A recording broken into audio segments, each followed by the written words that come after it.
ಜೈ ಶ್ರೀಮನ್ನಾರಾಯಣ. ನಾನು ಹೇಳುವ ವಿಶ್ಲೇಷಣೆ ರಾಮಾನುಜದಾಸ ಶ್ರೀಮಾನ್ ಗಟ್ಟು ವೇಣುಗೋಪಾಲ ಸ್ವಾಮಿಯವರ ರಚನೆಯಾಗಿದೆ. 18ನೇ ಅಧ್ಯಾಯ ಮೋಕ್ಷ ಸನ್ಯಾಸ ಯೋಗ. 76ನೇ ಶ್ಲೋಕ. ರಾಜನ್ ಸಂಸ್ಮೃತ್ಯ ಸಂವಾದಂ ಇಮಂ ಅದ್ಭುತಂ ಕೇಶವ ಅರ್ಜುನಯೋಃ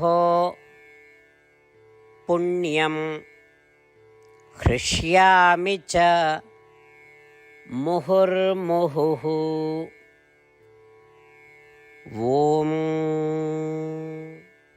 ಗೀತಾಚಾರ್ಯ ಶ್ರೀಕೃಷ್ಣ ಪರಮಾತ್ಮ ಅರ್ಜುನನೊಂದಿಗೆ ನಮ್ಮೆಲ್ಲರಿಗೂ ಶ್ರೀಮದ್ ಭಗವದ್ಗೀತೆಯನ್ನು ಕಲಿಸಿದ್ದಾನೆ.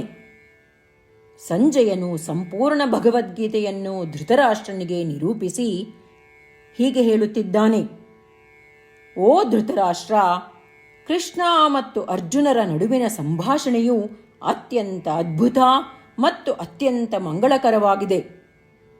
ಓ ರಾಜ, ನಾನು ಆ ಸಂಭಾಷಣೆಯನ್ನು ಮತ್ತೆ ಮತ್ತೆ ನೆನಪಿಸಿಕೊಂಡು ಪದೇ ಪದೇ ಖುಷಿ ಪಡುತ್ತಿದ್ದೇನೆ. ಹೀಗೆ ಹೇಳುವ ಮೂಲಕ ಸಂಜಯನು ಭಗವದ್ಗೀತೆಯನ್ನು ಕೇಳುವುದರಲ್ಲಿ ಎಷ್ಟು ಆನಂದವಿದೆ ಮತ್ತು ಪದೇ ಪದೇ ಶ್ರೀಮದ್ ಭಗವದ್ಗೀತೆಯನ್ನು ಸ್ಮರಿಸುವುದರಿಂದ ಎಷ್ಟು ಸಂತೋಷವಾಗುತ್ತದೆ ಎಂಬುದನ್ನು ವಿವರಿಸುವ ಮೂಲಕ ನಮ್ಮೆಲ್ಲರನ್ನೂ ಪ್ರೋತ್ಸಾಹಿಸುತ್ತಿದ್ದಾನೆ. ಸಂಜಯನ ಮಾತುಗಳನ್ನು ಸ್ಮರಿಸುತ್ತಾ ಶ್ರೀಮದ್ ಭಗವದ್ಗೀತೆಯನ್ನು ಆನಂದದಿಂದ ಪದೇ ಪದೇ ಕೇಳಲು ಪ್ರಯತ್ನಿಸೋಣ. ನಾವು ಶ್ರೀಮನ್ನಾರಾಯಣನನ್ನು ಮಾತ್ರ ಆಶ್ರಯಿಸೋಣ ಮತ್ತು ನಾವೆಲ್ಲರೂ ಸಂಜಯನ ಮಾತುಗಳನ್ನು ಶ್ಲೋಕದ ರೂಪದಲ್ಲಿ ಹಾಗೆಯೇ ಪುನರಾವರ್ತಿಸೋಣ. ರಾಜನ್ ಸಂಸ್ಮೃತ್ಯ ಸಂವಾದಮಿಮಮದ್ಭುತಂ ಕೇಶವಾರ್ಜುನಯೋರ್ ಪುಣ್ಯಂ ಹೃಷ್ಯಾಮಿ ಚ ಮುಹುರ್ಮುಹುಃ. ಗೀತೆಯ ಸತ್ವ ಮತ್ತು 8 ಭಾಷೆಗಳು. ಶ್ರೀಕೃಷ್ಣ ಪರಮಾತ್ಮ ಉಪದೇಶಿಸಿರುವ ಶ್ರೀಮದ್ ಭಗವದ್ಗೀತೆಯ ಪೂರ್ಣಸತ್ವ. ಅಧ್ಯಾಯ 18, 65ರಿಂದ 70 ಶ್ಲೋಕಗಳಲ್ಲಿ 8 ಕಾರ್ಯಗಳನ್ನು ಮಾಡಬೇಕಾಗಿದೆ. ಶ್ರೀಕೃಷ್ಣ ಹೇಳುತ್ತಾನೆ, ಈ 8 ಕಾರ್ಯಗಳನ್ನು ಯಾರು ಅನುಸರಿಸುತ್ತಾರೋ ಅವರನ್ನು ನಾನು ಪ್ರೀತಿಸುತ್ತೇನೆ. ನಾನು ಆ ಭಕ್ತರನ್ನು ಎಲ್ಲ ವಿಧದ ಮಾರ್ಗಗಳಲ್ಲೂ ಸಂರಕ್ಷಿಸುತ್ತೇನೆ. ಶ್ರೀಕೃಷ್ಣ ಪರಮಾತ್ಮ ಉಪದೇಶಿಸಿದ ಭಗವದ್ಗೀತೆಯನ್ನು ಪೂರ್ಣ ಕೇಳಿಸಿಕೊಂಡ ನಂತರ ಅರ್ಜುನ ಹೇಳುತ್ತಾನೆ, ಕರಿಷ್ಯೆ ವಚನಂ ತವ. ಇದರ ಅರ್ಥ, ಕೃಷ್ಣ, ನಾನು ನೀನು ಹೇಳುವ ರೀತಿಯೇ ಮಾಡುವೆ. ಇದೇ ಕಾರಣದಿಂದ ಶ್ರೀಕೃಷ್ಣ ಅರ್ಜುನನಿಗೆ ಎಲ್ಲ ವಿಧದ ಯಶಸ್ಸು ಮತ್ತು ವಿಜಯಗಳನ್ನು ಪ್ರದಾನ ಮಾಡಿದ. ನಾವು ಈ 8 ಕರ್ಮಗಳನ್ನು ಮಾಡುತ್ತೇವೆ ಎಂದು ಪರಮಾತ್ಮನಿಗೆ ನಮ್ಮ ಪ್ರತಿಜ್ಞೆಯನ್ನು ಮಾಡೋಣ. ಶ್ರೀಕೃಷ್ಣ ಪರಮಾತ್ಮನಿಗೆ ವಚನ ಕೊಡುವುದಕ್ಕಿಂತ ಯಾವ ಪೂಜೆ, ತಪಸ್ಸು ಅಥವಾ ಯಜ್ಞ ದೊಡ್ಡದಿಲ್ಲ. ನಾವು ಮಾಡಬೇಕಾಗಿರುವ ಈ 8 ಪ್ರತಿಜ್ಞೆಗಳನ್ನು ನಾನು ಹೇಳುವೆ. ನೀವೆಲ್ಲರೂ ದಯವಿಟ್ಟು ಮನಸ್ಸು ಮತ್ತು ಹೃದಯದಿಂದ ಯೋಚಿಸಿ. ಈ ರೀತಿ ಶ್ರೀಕೃಷ್ಣನಿಗೆ ವಚನ ಕೊಡುವುದರಿಂದ ನಾವೆಲ್ಲರೂ ಸಂತೋಷದಿಂದ ಪ್ರಕಾಶಿಸುತ್ತಿರುವ ಶ್ರೀಕೃಷ್ಣನ ಮುಖವನ್ನು ದೃಶ್ಯಕರಿಸೋಣ ಮತ್ತು ಆನಂದವನ್ನು ಅನುಭವಿಸೋಣ. ಜೈ ಶ್ರೀಮನ್ನಾರಾಯಣ. ಇವುಗಳೇ ನಮ್ಮ 8 ಪ್ರತಿಜ್ಞೆಗಳು. ನಮ್ಮ ಮೊದಲನೇ ಪ್ರತಿಜ್ಞೆ: ಹೇ ಶ್ರೀಮನ್ನಾರಾಯಣ, ನೀನು ಸೂಚಿಸಿರುವ ಹಾಗೆ ನಾನು ಸದಾ ನಿನ್ನ ಧ್ಯಾನ ಮತ್ತು ಚಿಂತನೆ ಮಾಡುವೆ. ನಮ್ಮ ಎರಡನೇ ಪ್ರತಿಜ್ಞೆ: ಹೇ ಶ್ರೀಮನ್ನಾರಾಯಣ, ನೀನು ಸಲಹೆ ನೀಡಿರುವ ಹಾಗೆ ನಾನು ಸದಾ ನಿನ್ನ ಭಕ್ತನಾಗಿರುವೆ. ನಮ್ಮ ಮೂರನೇ ಪ್ರತಿಜ್ಞೆ: ಹೇ ಶ್ರೀಮನ್ನಾರಾಯಣ, ನಾನು ನನ್ನ ಎಲ್ಲ ಕರ್ಮಗಳನ್ನು ನಿನ್ನ ಸೇವೆ ಮತ್ತು ನಿನ್ನ ಸಂತುಷ್ಟಿಗಾಗಿ ಮಾಡುವೆ. ನಮ್ಮ 4ನೇ ಪ್ರತಿಜ್ಞೆ, ಹೇ ಶ್ರೀಮನ್ನಾರಾಯಣ, ಅನುಸರಿಸಲು ನೀನು ಹೇಳಿರುವ ಹಾಗೆ ನಾನು ನಿನಗೆ ಸೇರಿದವನೆಂದು ಶ್ರೇಷ್ಠ ನಂಬಿಕೆ ಇದೆ ಮತ್ತು ನಾನು ಸದಾ 2 ಕೈಗಳನ್ನು ಜೋಡಿಸಿ ನಿನಗೆ ನಮಸ್ಕಾರ ಮಾಡುತ್ತೇನೆ ಮತ್ತು ನಿನ್ನನ್ನು ಪೂಜಿಸುತ್ತೇನೆ. ನಮ್ಮ 5ನೇ ಪ್ರತಿಜ್ಞೆ, ಹೇ ಶ್ರೀಮನ್ನಾರಾಯಣ, ನಿನ್ನ ವಚನಗಳನ್ನು ಸ್ಮರಿಸುತ್ತೇನೆ. ಮಾಮೇಕಂ ಶರಣಂ ವ್ರಜ, 18ನೇ ಅಧ್ಯಾಯ 66ನೇ ಶ್ಲೋಕ. ನೀನು ಹೇಳಿರುವೆ, ನಿನಗೊಬ್ಬನಿಗೇ ಶರಣಾಗಬೇಕು. ಶ್ರೀಮನ್ನಾರಾಯಣ, ನಿನಗೊಬ್ಬನಿಗೇ ಶರಣಾಗುವೆ.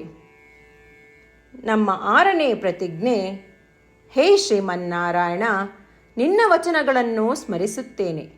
ಮಾ ಶುಚಃ, 18ನೇ ಅಧ್ಯಾಯ 66ನೇ ಶ್ಲೋಕ. ನೀನು ನಮಗೆ ಪುನರ್ ಆಶ್ವಾಸನೆ ನೀಡಿದ್ದೀಯ, ದುಃಖಿಸಬೇಡವೆಂದು. ನಾನು ಎಂದಿಗೂ ದುಃಖಿಸುವುದಿಲ್ಲ. ನಮ್ಮ 7ನೇ ಪ್ರತಿಜ್ಞೆ, ಹೇ ಶ್ರೀಮನ್ನಾರಾಯಣ, ನೀನು ಶ್ರೀಮದ್ ಭಗವದ್ಗೀತೆಯನ್ನು ನಮಗಾಗಿ ಉಪದೇಶಿಸಿ ಅನುಗ್ರಹಿಸಿ ಮತ್ತು ಆಶೀರ್ವದಿಸಿದ್ದೀಯ. ನಾನು ಕನಿಷ್ಠ 1 ಶ್ಲೋಕವನ್ನು ದಿನಾ ಪಠಿಸುವೆ ಅಥವಾ ಕೇಳಿಸಿಕೊಳ್ಳುವೆ ಎಂದು ನಾನು ಪ್ರತಿಜ್ಞೆ ಮಾಡುವೆ. ನಮ್ಮ 8ನೇ ಪ್ರತಿಜ್ಞೆ, ಹೇ ಶ್ರೀಮನ್ನಾರಾಯಣ, ನೀನು ಮನುಷ್ಯ ಸಮುದಾಯಕ್ಕೆ ಗೀತೆ ಉಪದೇಶಿಸಿದೆ.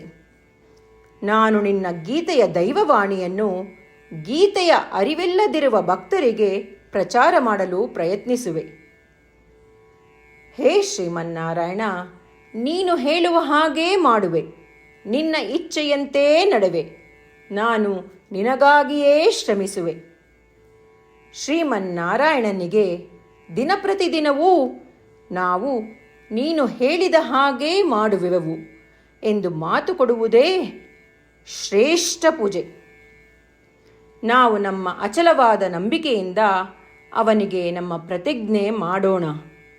ಶ್ರೀಮನ್ನಾರಾಯಣ, ಕರಿಷ್ಯೆ ವಚನಂ ತವ. ಶ್ರೀಮನ್ನಾರಾಯಣ, ನೀನು ನುಡಿದಿರುವ ಹಾಗೇ ನಡೆವೆ. ಸರ್ವಂ ಶ್ರೀಕೃಷ್ಣಾರ್ಪಣಮಸ್ತು. ಜೈ ಶ್ರೀಮನ್ನಾರಾಯಣ.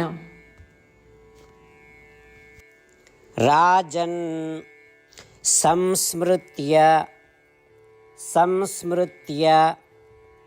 ಸಂವಾದಂ ಇಮಂ ಅದ್ಭುತಂ ಕೇಶವ ಅರ್ಜುನಯೋಃ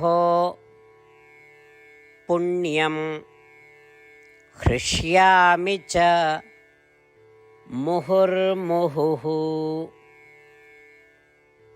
ಓಂ ರಾಜನ್ ಸಂಸ್ಮೃತ್ಯ ಸಂವಾದಮಿಮಮದ್ಭುತಂ ಕೇಶವಾರ್ಜುನಯೋರ್ ಪುಣ್ಯಂ ಹೃಷ್ಯಾಮಿ ಚ ಮುಹುರ್ಮುಹುಃ. ಜೈ ಶ್ರೀಮನ್ನಾರಾಯಣ. ಎಲ್ಲ ಭಕ್ತಾದಿಗಳಿಗೆ ವಿಶೇಷ ವಿನಂತಿ. ನಮ್ಮ ಜೀವನದ ಎಲ್ಲ ವಿಷಯಗಳಲ್ಲಿ ನಮಗೆ ಶೀಘ್ರ ಮತ್ತು ಪರಿಣಾಮಕಾರಿ ಫಲಿತಾಂಶಗಳ ಅಪೇಕ್ಷೆ ಇರುತ್ತದೆ. ಇದನ್ನು ಸಾಧಿಸಲು ನಾವು ದಿನಪ್ರತಿದಿನವೂ 1 ನಿಮಿಷವನ್ನು ನಾರಾಯಣ ಅಸ್ತ್ರಂ ಓದುವುದರಲ್ಲಿ ಕಳೆಯೋಣ. ನಾರಾಯಣ ಅಸ್ತ್ರಂ ದೊರೆಯಲು ನಾರಾಯಣ ಅಸ್ತ್ರಂ ವೆಬ್ಸೈಟ್ಗೆ ಹೋಗಿ www.narayanaastram.org ನಿಮ್ಮ ಹೆಸರು ಮತ್ತು ಇಮೇಲ್ಗಳನ್ನು ಪಂಜೀಕರಿಸಿ. ನೀವು ಪಂಜೀಕರಿಸಿರುವ ಇಮೇಲ್ ವಿಳಾಸಕ್ಕೆ ನಾರಾಯಣ ಅಸ್ತ್ರಂ PDF ರೂಪದಲ್ಲಿ ದೊರೆಯುತ್ತದೆ. ಈ PDFನಲ್ಲಿ 1 ರಾಮಾಯಣ ಶ್ಲೋಕ, 1 ಗೀತಾ ಶ್ಲೋಕ ಮತ್ತು ವಿಷ್ಣುನಾಮ ಇರುತ್ತದೆ. ಈ 3 ಮಿಶ್ರಣವೇ ನಾರಾಯಣ ಅಸ್ತ್ರಂ. ಪ್ರತಿಯೊಬ್ಬರೂ ಈ ಶ್ಲೋಕಗಳ ವಿಭಿನ್ನ ಸಂಯೋಜನೆ ಪಡೆಯುತ್ತಾರೆ. ಯಾವಾಗ ಪ್ರತಿಯೊಬ್ಬರೂ ಪ್ರತಿದಿನವೂ ಅವರ ನಾರಾಯಣ ಅಸ್ತ್ರವನ್ನು 24,000 ಭಕ್ತಾದಿಗಳೊಡನೆ ಓದಿ ಅಥವಾ ಕೇಳಿಸಿಕೊಳ್ಳುತ್ತಾರೋ, 1 ಸುತ್ತಿನ ಸಂಪೂರ್ಣ ರಾಮಾಯಣ ಪಾರಾಯಣ, 33 ಸುತ್ತು ಶ್ರೀಮದ್ ಭಗವದ್ಗೀತಾ ಪಾರಾಯಣ, 24 ಸುತ್ತು ಶ್ರೀ ವಿಷ್ಣು ಸಹಸ್ರನಾಮ ಸ್ತೋತ್ರ ಪಾರಾಯಣ ಪ್ರತಿದಿನವೂ ಪೂರ್ತಿಗೊಳ್ಳುತ್ತದೆ.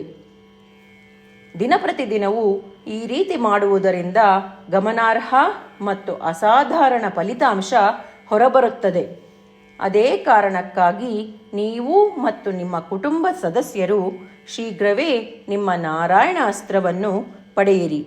ಜೈ ಶ್ರೀಮನ್ನಾರಾಯಣ.